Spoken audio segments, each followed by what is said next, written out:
Hi guys, and welcome back to my channel. So today we're going to talk about how to move from Ontario Works to ODSP. And first, let's discuss what Ontario Works is.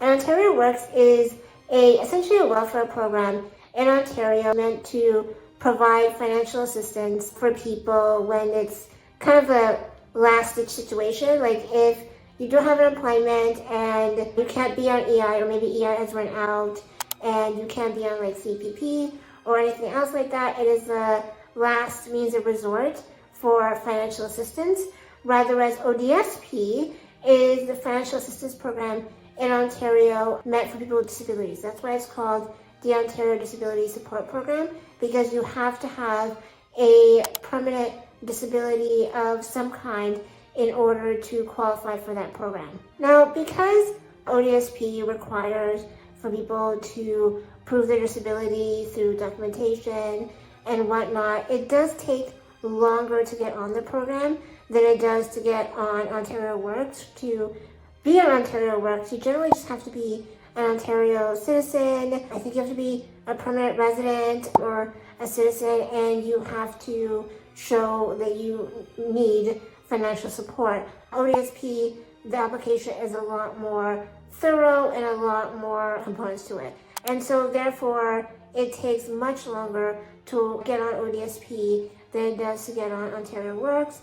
But if you do have a physical disability or a mental health condition, then ODSP is open to you. And so generally people start off on OW because it's quicker, and then transition if they have a disability to ODSP. And I'm going to discuss how to do that transition and what to expect, and basically what to do to make sure that you get across the extent of the disability and how it affects your life.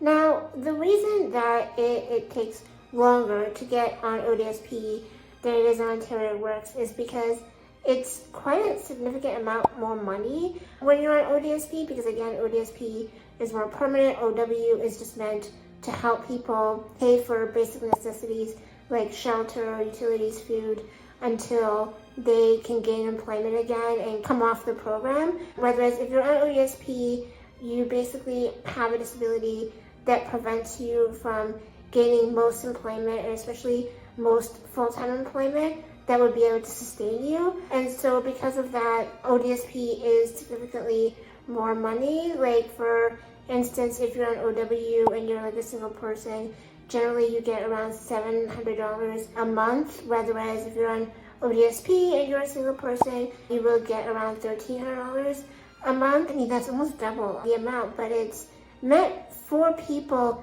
with disabilities, and therefore that's why the amount is so much more, because there's more expenses that you have to pay for. Generally, if you have a condition that is physical or mental health in nature, you have treatments, you have medications, you may have equipment and other things that you need to pay for, because having a disability is expensive.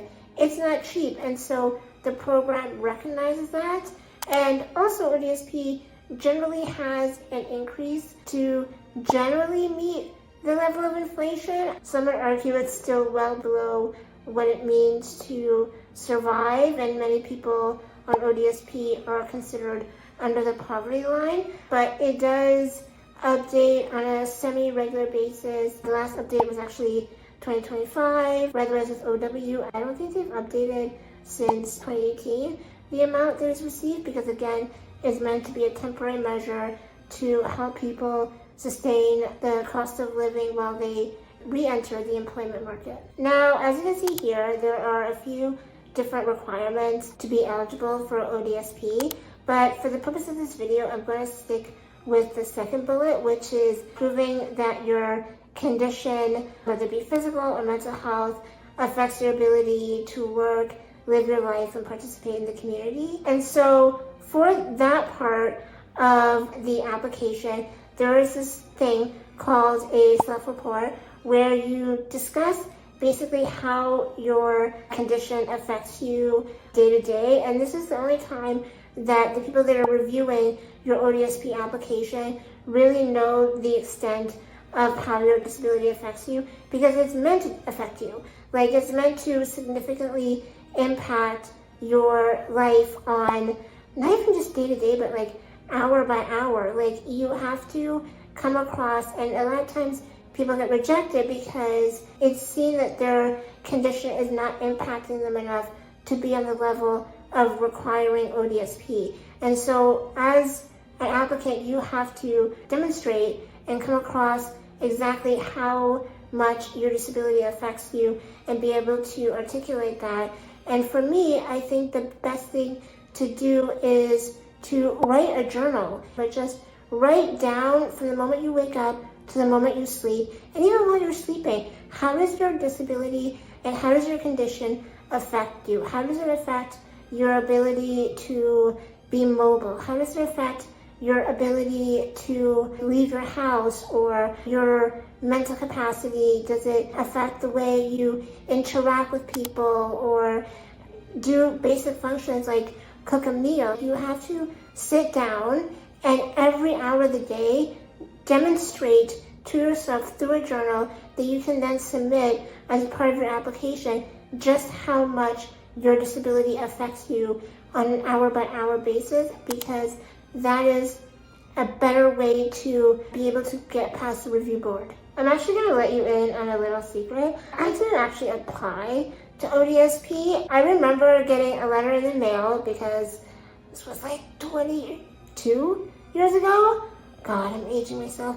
But I remember getting a letter in the mail when I was like 17 and a half, and they were like, hey, this is the government. We found out that your legs don't work and your hands are soon to stop working, and so we're going to start giving you money a month when you turn 18. And at the time, it was like around, I think, $700 a month from the moment I started turning 18. I've never wanted to age faster in my life than when I got that letter. But for some people, I don't know if it's still the case, but for some people, if you do have a childhood disability, the transition is much more smoothly.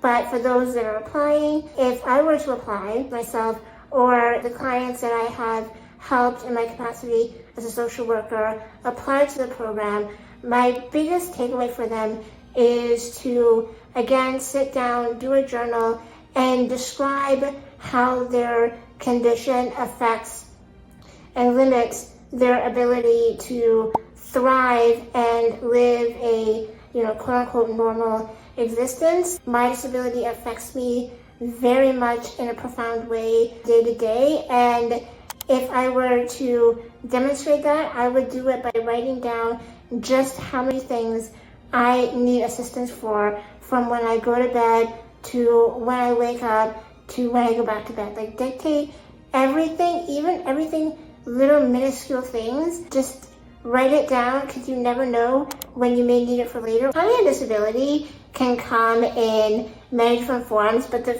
basic 4 formats is like if you have a physical disability, a cognitive disability, if you are neurodivergent, or if you have a mental health condition. And so many people can fall under these categories, but you have to write down and say exactly how many things that prevent you from doing day-to-day functions because of your condition. These review boards will take into consideration as knowing all the facts and demonstrating to them just how much your disability affects you. And the longer the better, the more detail the better. Don't be vague, don't be ChatGPTing it and stuff like that, but make it personable to you and write down literally hour for hour, minute for minute, how your disability affects you on a daily basis and how it prevents you from doing basic things that many other people without that condition would be able to do in 5 minutes. Now, when it comes to tools on how to do these types of journals, there's a lot of online journals. There's a lot of apps. There's a lot of websites. For instance, if you want to use something like Notion or Google Docs, if you want to even do if you have an iPhone, for example, you can do a note in there, or if you have a laptop, you can do a sticky note and write down the information. And you can even just do a voice memo and then turn that into text later on when you submit the application. After you finish writing down all the things that you experience as a barrier day to day because of your disability, I would take that information to your doctor, because your medical doctor has to also fill out a portion discussing your diagnosis and their medical determination and stuff. And so you need to take that list and take that information to them and say, am I getting all the information? Am I articulating things properly? And also, they'd be the ones to also help you discuss like how, for some people who have certain conditions, even with treatment and therapy and medication, they will still have a large limitation in being able to perform basic tasks every day because of their condition. So the doctor will be able to tell you to say that, like, even with this treatment or this intervention, you are still going to experience barriers and you're still going to experience limitation, because even with the treatment and even with the medication, you might still have like side effects or other things that will affect your day-to-day life. And so definitely speak to your doctor. I would also maybe, look for instance, legal clinics that will, go over your application with you, go over your information to see if you're including the right information for your ODSP application. And if you also want somebody who is in the government that maybe like look over your information, maybe try reaching out to your local MPP and discussing that you are trying to get on ODSP, and if they can look over your self-report and see that if you're including all the right information in order to make sure your application goes smoothly. And especially if you get declined, then they will be able to go through and tell you like what type of information that you're missing, so you can review it for your next application or for your appeals process. So that's it for today's video. I'm going to link in the bottom the information about the last video I made on how to do an application for ODSP. But if you have any questions, please leave them in the comments and let me know how your experiences have been with ODSP. Did you get approved the first time? Did you have to go through an appeals process? Did you have to reapply? Some of your thoughts and your concerns, and even whether or not, just like me, you didn't have to apply at all. You were just in the database for having a disability. So yeah, just drop me a line. As always mentioned, please like, comment, share, subscribe, and I will see you next week.